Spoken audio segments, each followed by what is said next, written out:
Hey guys, welcome to another video from Skinny Meg. We're going to call this one Stump Talk. I'm here with Sootch and we were just hanging out for the day, shooting and just kind of having some conversations, and I was like, hey, why don't we record some of this and send it to YouTube? So this is just me and Sootch hanging out talking about prepping. Hey guys, Skinny Medic and I have been doing a little bit of shooting and just talking about some of our plans for the future. And he and I work together on a lot of our preps. And one of the things that really we've been talking about is that being a prepper is not necessarily preparing for the end of the world, but it's also has a huge part of it is just being self-reliant. And you know, our country was based on the independence from England, and yet here we're finding ourselves in 2012 being very dependent on a certain system. Wouldn't you say? Yep, definitely. We're very reliable on our government right now. So, you know, I've been putting together some water systems. In fact, you guys will be seeing some of that coming up very soon. We're doing, of course, our garden season is coming up quickly. And I know you guys already have chickens. Yeah, we have chickens that lay eggs for us. I have a garden. I've got a water system in place. I was telling Sootch, my family and I, we love asparagus. We eat asparagus a lot. And if you bought asparagus recently, you know it's expensive. So I'm working on building a box for my asparagus this spring. Well, I'll tell you what, it's like the thing with the rainwater. You know, for us, we're on city water, even though we live really far out in the country. And one of the things that our power bill, our water bill, we're on city water, even though we're pretty much rural in where we live. But our water bill can be very expensive, especially running for gardens, and really the water's not quite as healthy as it is rainwater. And also we have a pool, and our water bill can be $300, $350 a month during the summertime. So, you know, being just a little more self-reliant not only gives you an edge and it takes away some of the worry if the system fails, but it also can be a big money saver. For me and my family, our garden, we grow strictly what we eat. You know, if we don't eat the vegetable, then we don't grow it. So we grow potatoes, we grow tomatoes, we grow green beans. I've done watermelon. This year, my fall garden, I did mustard greens, some spinach. What else I grew? Oh, and cabbage. Yeah. I also grew some cabbage, and we ate it. It was very good. I'm working on getting some fruit trees to plant in my yard now, to make applesauce, to make different fruit preserves, so we can store those for the future. I'll tell you what, if you've been watching Doomsday Preppers, which we were talking about that earlier, and if they're not careful, a lot of times these guys, and a lot of it's the way they edit things, they can really make these people look like they're cuckoo, or they don't really, they're not really fit into society.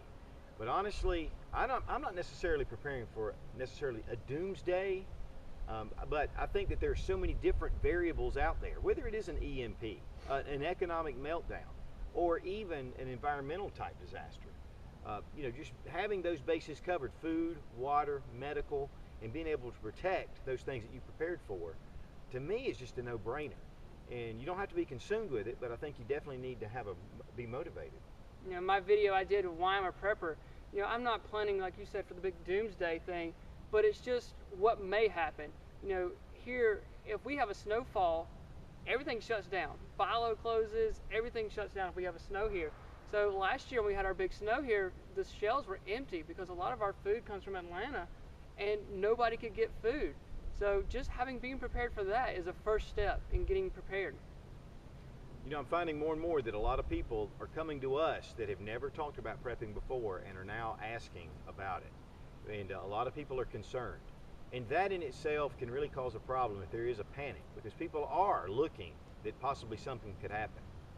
You know, as far as the 2012 thing with the Mayans, I'm not a big believer in that. I do believe that there are certain things that are coming. You know, every culture in the world, in their religious roots, has a doomsday coming. And so, you know, I guess one day, and I know one day, the world will end. But until then, I don't want to go into that. I don't want to do that. I did that in my one video. I started talking about Christ, and I was like, oh, I don't want to mess with that. I didn't want to. Yeah, if I was going down a path I didn't want to go down. Because then you don't want people looking at you going, oh yeah, it's one of those. So yeah, that's the. And on the other hand, I don't want to say I don't believe the world's going to end, because I believe it is. Yeah. So, I don't even remember what we were talking about. You want to talk about doing like a small group, like encouraging people to get a small group, because I can't do everything. You can't be prepared for everything. So if you do have a group of people that lives close to you, That's right. That's a good point. Now, one of the things about the Doomsday Prepper Show, which I get a lot of comments. In fact, I'm going to be talking a little bit more in depth about some of the things and my philosophies on that. But one of the benefits that has come out of that is a lot of people are asking me questions, people that are in my personal life, friends of ours. And we have a small group that we work together, building our preps together and ideas and creating different things and just being able to rely some on each other. More of a spirit of interdependence and not dependence. And so, but more and more people are wanting to join. And I want to recommend that if you ever bring up the subject of prepping, because I know many of you out there, you don't have anybody to rely on. And so we've been coming together, and I'm going to tell you what, it brings a lot of peace of mind, working together with others and having a good sense of community. It does. I mean, I can't be prepared for everything. It's expensive, and having a broad spectrum is easier to do with a group. Sootch is more prepared in one area. I have certain things that I bring to our group, and we have other members of our group that bring assets to it. So as together, we make a stronger community and a stronger whole. Gum it. Okay,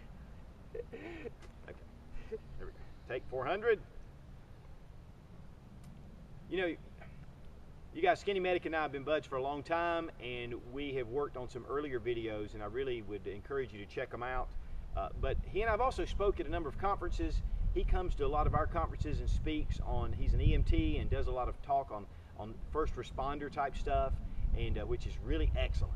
He and I both are going to be at a conference in May 4th and 5th in Asheville at the Sensible Mountain Prepper Conference. Don't like that either. Let's see. Blah, blah, blah, blah, blah. I'm trying to think what it all about. Rambled on for 20 minutes.